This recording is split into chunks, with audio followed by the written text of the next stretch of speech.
How do you empower communication? Perhaps you'll say that self awareness may be one part of it, right? Your strengths, maybe your weaknesses. That's what we think of, right? When we think of self awareness, what empowers us. And also your needs. And what about those emotions? Today's guest is a communicator, and she's going to be talking to us about how you can empower your writing. So I want to ask you this: if someone comes and knocks at your door, if they're knocking at your door, think about it. I want you to think about someone knocking. And how will they understand you? I'm Marlene Foster with Empower the Vision. And again, today I'm excited about today's guest. Constance Johnson is here with me. And we will be talking about ways that you can empower your business resume, how you can really empower your expertise. She's going to give us ways today, ladies and gentlemen, that I am excited about. I'm excited about that. Now, but I want to say that Constance, I'm excited about her, first of all, because she's one of the writers who you will be reading about in my book, 500 Moments of Discomfort. So I'm excited about this today. I am too. I'm excited because she's one of the writers. And I want to give you her story trailer. Okay, let me do that, just succinctly, and then I'm going to introduce her to you. The story trailer is this. I want you to envision Constance, envision yourself traveling down a road. You're on a highway that you travel daily. This highway is so well known until your car could drive it by itself. That's how well known it is. You're driving, but up ahead, you see spotlights. You see lights flickering, and then you see a sign that says that there's a detour that has to be taken. There is a detour, and you're going, what? And you're thinking, now I'm going to be late. I'll be late for work if I take that detour. That detour is the detour. Basically, the exit that you're going to get off at is 9595. The detour you're getting ready to take, Entrepreneurial Avenue. Entrepreneurial Avenue. So you take that you get off at Entrepreneurial Avenue and come to a crossroads. And you're thinking, okay, where do I go now? You're at a crossroads right now, ladies and gentlemen. And that's what I want to tell you, first of all, that Constance faced, what a lot of us face, stress, mental health conditions like burnout, depression. We've all been there, right? I have. Where she's at a crossroad, I want you to pick up the book, 500 Moments of Discomfort, read her story, discover the crossroad that Constance faced. That's where we'll start. We'll stop right there today. I want to introduce this outstanding young lady to you. And again, she will be coming and talking to us about so much that you don't want to miss today. I've been inviting people all morning. I was on an earlier broadcast and I invited them, come and meet Constance. She's going to talk about communication. That's her specialty. So I want to welcome you today, Constance. And just, if you would, tell us a little bit about yourself. Hello, Marlene. Thank you so much for inviting me. It's a pleasure to be here. Okay. My name is Constance Johnson. I'm a career consultant, executive CV writer, interview and leadership coach. My purpose in life, and I really feel strongly about it, is to help and support people in their career trajectory. Where are they now? Where do they want to be? That's where I help. It's a long road to travel on your own, but if you've got the person behind you, supporting you, saying, what do you want to do next? How are we going to get there? That's my role, a supporting role to help people get to where they want to be. Excellent. See, that's great. I wanted to, what's the story though, behind your expertise? Why Why did you decide to take this road? You know, this juncture, you're traveling. Why this position? Why that direction?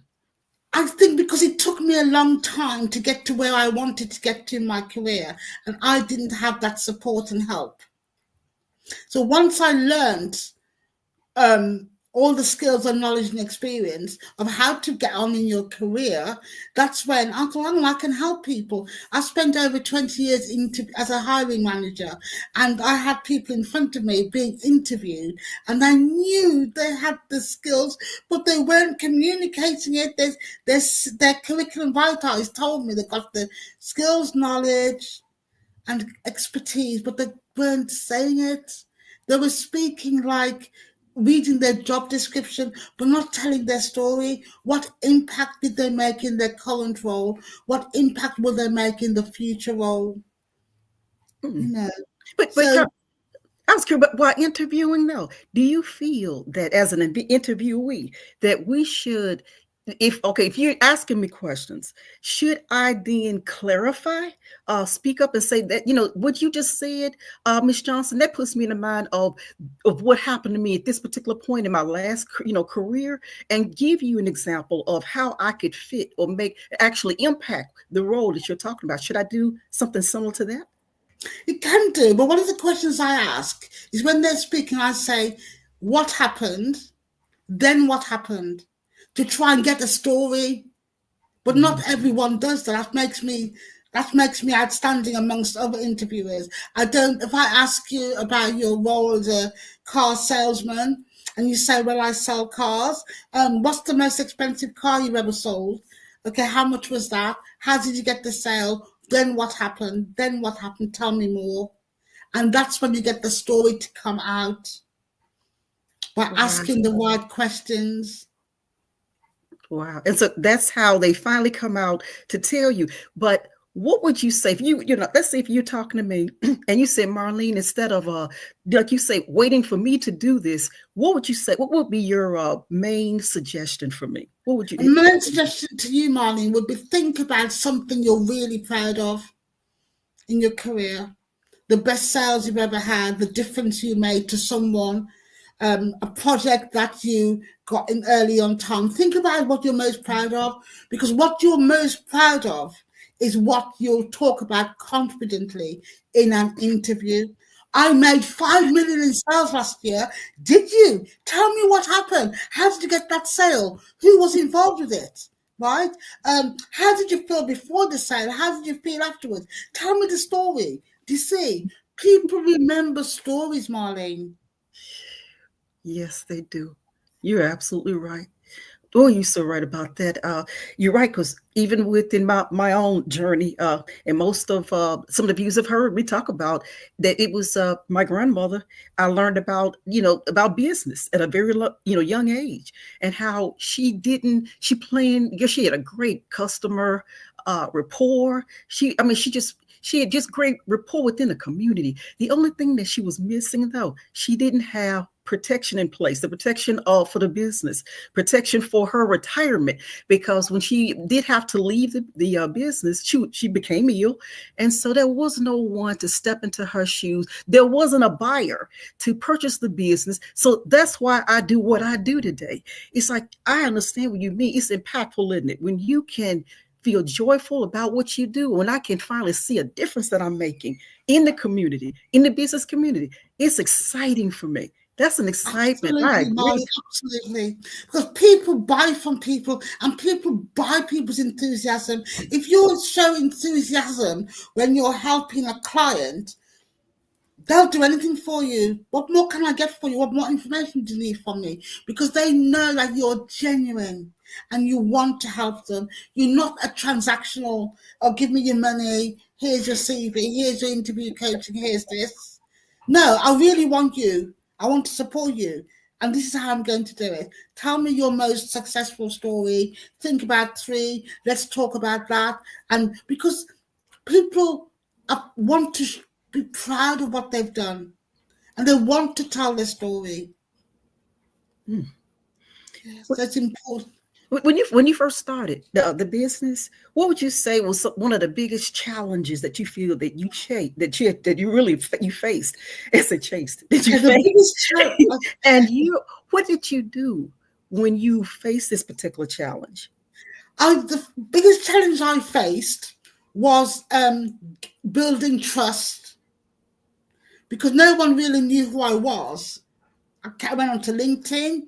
Then it was about being present, building a presence about you. Does that make sense? Building up who you are over time. So I wrote newsletters, I wrote posts every day. I got 2 websites. I put myself built up trust. So if someone wants to know who Constance Johnson is, they can go on cvcoach.uk or leadership coaching for business. I started writing articles. I got 30 articles on Google. Mm-hmm. Mm-hmm. So 30 newsletters on Google about my work. So I was then building up the trust. Mm-hmm. Uh, you know what? Well, when of your newsletters, because you've got a lot of newsletters that I've read that I mean they're empowering. Which one would you say if you had to choose one right now? One that you'd like to share with the audience today. Which one would that be? Okay, the one actually, thank you, Molly. Every time I write a newsletter, I think this is the best one ever. Because I love writing. But the one I wrote today was called Top Talent.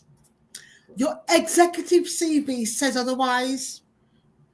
Because most people write their own CVs and think, yeah, this is amazing. This is going to get me jobs. And if I apply for 100, I'm bound to get an interview. So what your top talent, you've got the skills, knowledge, experience, but your CV doesn't say your top talent. That's today's newsletter, and I'm really proud of it. Wow, you know what? And that takes me back to today's title, which is what? Who's knocking at your door? And will they be able to understand what you're communicating? You said, who's knocking at your door? And you open the door and they don't understand what you're saying. And I thought that this was a really good title to use today, Constance, because from what you're doing in your profession, you see that a lot.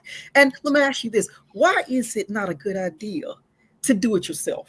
You and I talked about this. Why is it not a good idea to It's do a it really yourself? good question because it's like marking your own homework, and it's difficult to look at yourself objectively. Because Marlene, if I was writing your CV, I'd have a good 1 or 2 hour consultation call with you. I'll be asking you questions about your career. And what the answers you give me are what I would use to write your CV. But Marlene, if you're writing about yourself, how much do you really remember about yourself? Mm. You might write about the last 3 years. I want to know about the last 20 years. I Yeah. want a story. I'm after a story to tell. But are you, if you're writing your own CV, going to write a story? Also, when you're writing for yourself, you're writing for yourself. Mm. A Yes. CV is not for you, it's for the hiring manager. Yes. You want to say to the hiring manager, choose me because I've got these skills, this knowledge, 5 years experience in as a project manager. You're writing for the hiring manager, almost like a begging letter. Choose me because that's when I write. When you write it yourself, you're writing, I am a trustworthy, reliable salesperson or product manager or hiring, whatever. You're writing about you, but it has to be for the hiring manager. The hiring manager doesn't want to know whether you're trustworthy and have integrity. The hiring manager wants to know how specifically do your skills, knowledge, and experience match what I'm looking for. So when you have someone like me on board, I've spent a couple of hours asking you questions during a consultation call, but I'll also ask you, what are your aspirations? Why are you applying for this role? Why do you think you're a good fit for the role? Because I need that information to incorporate that into the CV. To answer your question, when you're writing for yourself, you're not going to think about the hiring manager. You're thinking about what you want to say about yourself, and not think about giving examples of how you meet the criteria of what they're looking for. For example, on a CV, you make a list of your skills, Marlene. So if you write the skill, for example, project management, that doesn't mean anything. Just writing the word project management. CVs have a list of skills. Project management means nothing. From the hiring manager's perspective, what projects have you been on? Have you been successful in them? What was the name of the project? How many people did you manage? How long was the project for? How many millions did that project bring in for the company? The word on its own means nothing. If you're writing it yourself, you're going to provide a list of skills. I will ask for your skills. If you said to me, I've got project management skills, I want to know what projects do you work on, how many millions did you bring in. So I'm going to put that in the CV. So when I talked about writing for the hiring manager will see, oh, project management.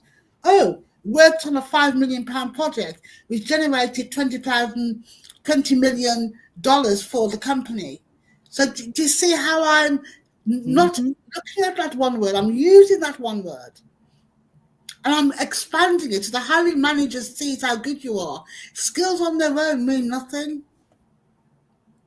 And see, what you're doing is you are asking us because you have the experience. You know what the companies, you know what these businesses are looking for. You know, because they've already said, look, Ms. Johnson, this is what I need. Someone who's got, excellent consultation skills, or somebody who, like you said, has excellent sales ability, someone who's led the team, someone who's been in management, and they give you more detailed description of what they're looking for. Now you are coming to us and you're saying, this is what I need from you. I need these different. This is the goal, Marlene. And see, you were basically, like you said, wading through water or digging through dirt, trying to find the gold.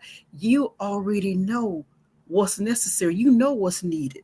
You know it. And I was sitting there listening to you, and it made me think, Constance, about even in my own career when I'm talking to people about business protection, and you would be amazed at some of the responses that I receive, and they are not thinking as deeply as I do about it. I've been there. I've experienced it with my grandmother. I experienced it myself, uh, getting sick with pneumonia and having to shut the business down for weeks.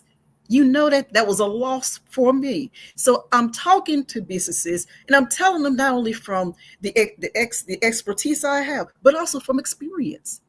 And I'm talking with them, and then and they'll say, well, why are you asking me that? And this is why. And I tell them, and they'll say, you know what? I never thought about it that way. And that's what you're doing in your profession. I love it. I love your titles too. What was the one you had about the paper and your voice? What'd you say about your voice being heard? Oh, that was about your voice needs to be heard on paper. Mm-hmm. Right. So when someone reads about you, it has to be compelling, not just a basic. What basically you have to write what makes you so special. Why, if I'm going to choose a candidate, why should I choose you? So write about that. Write about what's compelling on paper. Because when someone reads about you on paper, they will think, oh, I want to meet that person. Because that person sounds interesting on paper. If you just write or copy and paste from a CV on Google, it's not you, it's generic. True, true, very true. Yeah. Well, and I'll tell you a lot of what you talk about. I'm guilty. That's what I wanted you. Well, I am, and you're going to find out. You're going to find out how guilty I am. But I'm saying that I am. I have no reason to sit and try to hide up under a cover or try to pretend that I'm something that I'm not. I have to be honest. Honesty is transparency. And the only way for you to be authentic, and your customers know when you're not being trustworthy. So when you're getting yourself ready, when you're trying to prepare it so that people can read about you, you need to be forthcoming with them. So of course, I'm being honest with you about that. It is, you gotta be honest about who you are when someone is doing business with you, so you can help them. But I gotta ask you this question. This has really been getting me here. Stories. How do you actually bring out? For instance, if you were looking at my resume, how would you go about helping me to create some type of a simplistic type of story, something succinct, brief that they could look at, Constance, and say, "I've got to meet Marlene Foster." Okay. The first thing I do, I ask you to tell me about yourself.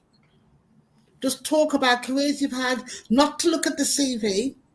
I say, imagine I've just met you at a party, we're at a barbecue, and I say, tell me about your current role. They tell me, and then go back. So when you left college or university, what did you do? What did you study? So I start back from education. So when you left university, what job did you do? Okay. Did you find it satisfying? So I'm asking questions about each role. So each role is a story. Chapter one, I left university. Job number one.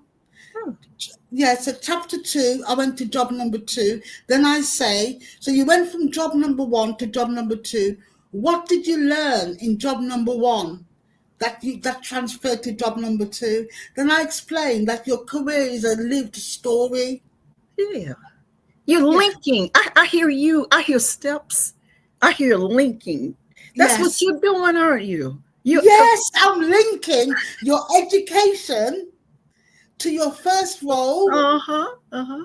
Does that make sense? And then Yes, I'll it keep on does. asking you questions. So you're getting the story. So I paraphrase back and I say, so you left university, then you went to work for an accountancy firm. So was that satisfying for you? They say, no, how long did you stay there? Why did you leave? So then we talk about, so what gives you satisfaction in a role? And they might say, I like working with people. And then I say, tell me more about that. I always say, tell me more, that's interesting. So why is it that you like working with people? For example, Wow.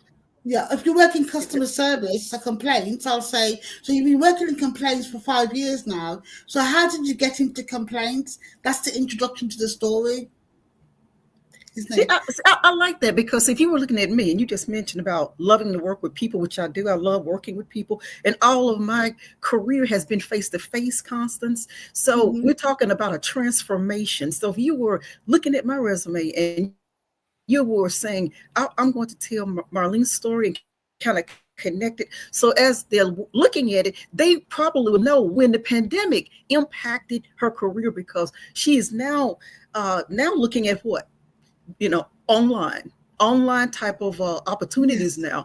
And I noticed that everything she did prior to a certain point was face to face.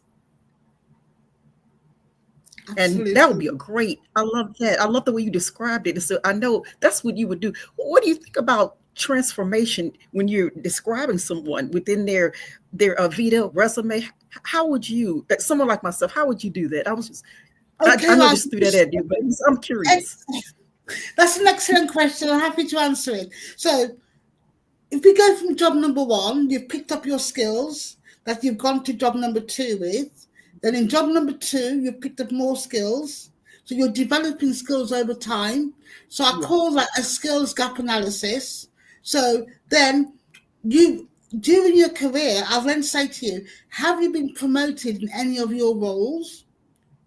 You'll say, yes, I got promoted to team leader. And I said, so why do you think you got promoted? Because I achieved the targets. Okay. So what targets were those? So Mhm. if you wrote, you'd never think to write all this yourself because you can't talk to yourself. Sure don't. I don't. I don't Yeah. think about that. Yeah, and you know what? I wanted to tell you this. Sorry to interrupt you. I just wanted to say that when I get that type of, like you said, rapport, get that type of impact about me, it's when I'm getting feedback from someone, Constance. If I'm speaking to Mhm. somebody, they bring up different topics of discussion that I hadn't even thought about. If I'm getting ready to do some type of workshop, maybe of some type of, when you talk to someone else and get feedback, they can start to bring things to the table that you didn't think about. Absolutely. And also, people forget their achievements. They'll say, oh, yes, I got promoted I, 10 years I do that a ago. lot. But tell me, how did that feel before and after? So, what skills did you develop as a manager? What training did you have? Because people do genuinely forget their achievements because they move on to the next job. It's not natural for them to think about achievements. If I were to ask you, Marlene, what was the greatest achievement of the last 5 years, you'd have to really think about it, wouldn't Absolutely. In the last, you said the past 5 years. If I had to say that, actually, that was in it, I would say I have always loved public speaking, and someone did reach out to me, and it was unexpected.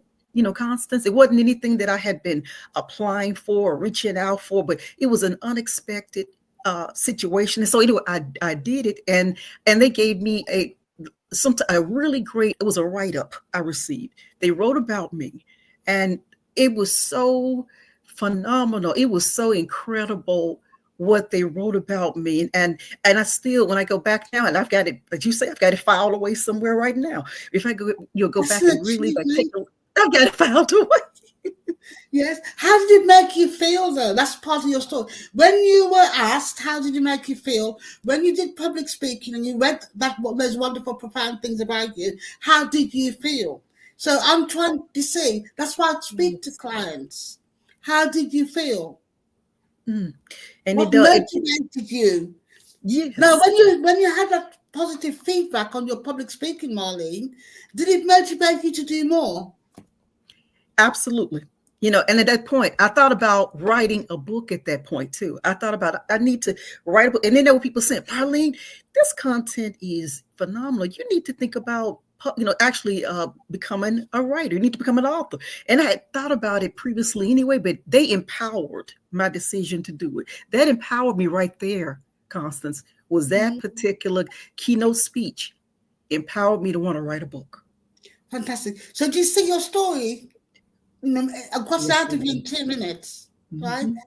Public speaking, you did it, you got positive feedback that triggered your career trajectory. You then wanted to write a book. So there's a story.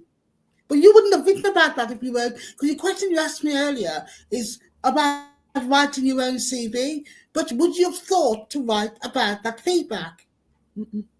I just wouldn't have. No. She says, that's why I would not. Yeah, because that's why it's important to have the consultation call, because I'm going to be triggering questions and thinking process. How did you feel? Why did you do that? Why did you do the public speaking when you've never done it? Why did you do more of it? Do you see what triggered you writing a book? So it's all these questions that I asked you in a consultation call to get you to think about your career. Think about your story from when you left college, university, your first job. Did you work abroad, for example? Did in any other country? Did you learn any languages? What did you learn since you're in this new job? How many promotions have you had throughout your career? I want to write about those, because a hiring manager will look at that and think, oh, Marlene's had 5 promotions in 10 years. She must be really good. I want to meet her. You want to write something that makes a hiring manager, Marlene, want to meet you. Wow. Absolutely. If I were in the hiring manager's position, I would feel the same way.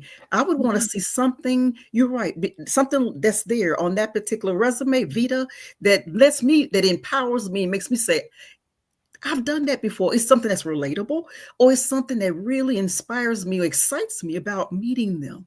You want to be excited about meeting that person. Absolutely, Marlene. Often it's just one sentence that's read, and you think, oh, wow. Because when the words, what you write, needs to be remembered by the person reading them. Memorable words.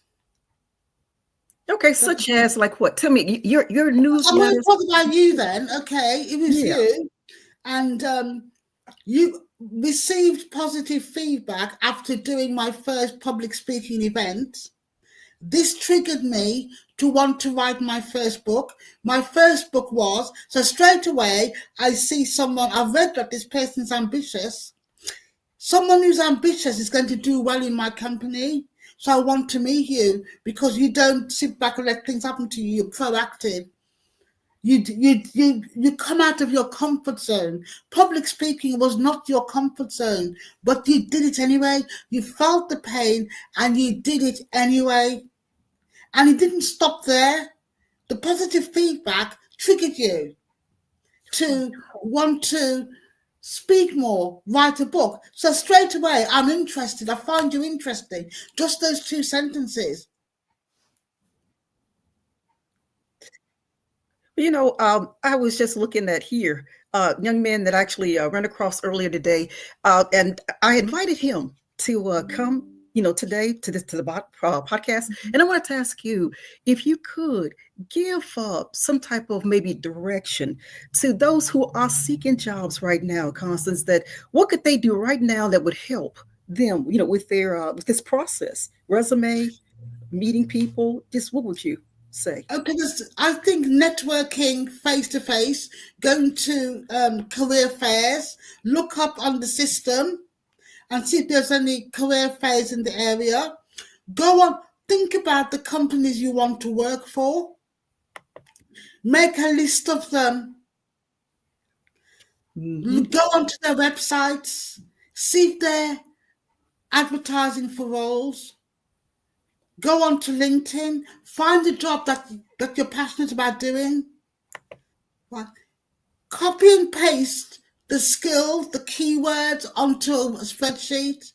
Then look at your CV and to see whether those keywords are in your CV. For example, project management. If they're looking for somebody with project management experience and that is not in your CV, it will not pass the application tracking software, which scans the CV for keywords associated with the role. Excellent. Excellent. Because right now, there are a lot of people who have had jobs and now searching for jobs, meaning not at their own. They didn't choose to leave, but they're looking right now. And so there should be people right now, Constance, who are coming your way, looking for a professional like yourself. They're looking for you. And I want to make sure, if you don't mind, that we come together again. And I want to let everybody know that you'll be in the my upcoming book, 500 Moments of Discomfort.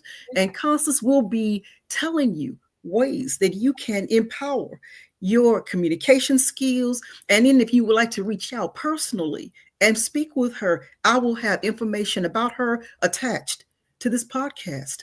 So I just wanted to end there and just ask you if you'd like to end today's discussion, maybe Constance, with one last thing you'd like to tell viewers. But two things. I'd like to thank you very much for inviting me. It's been my pleasure.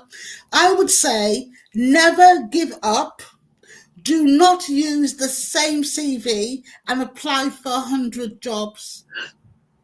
Because what happens is, Indeed and Monster and all these sites will say, oh, we found a job that's interesting, just click apply. But it goes through AI. And if it's your key, because you use that same CV for 100 applies, you're getting rejected because the keywords for the job that you're applying for is not in your CV. So that's the one thing I would say, Marlene. Mm-hmm. Excellent, excellent. And I want to let Ali and others who are watching today, she'll be coming back. And also I wanted to invite you to reach out to her. I'll have her information attached for you, but she'll be coming back. And you can also read about her in the upcoming book, 500 Moments of Discomfort. Thank you so much, everybody, today. I want to thank you for joining us. And listen, enjoy and have a wonderful day. Thank you. Thank you so much for inviting me. I look forward to the next time. Thank you.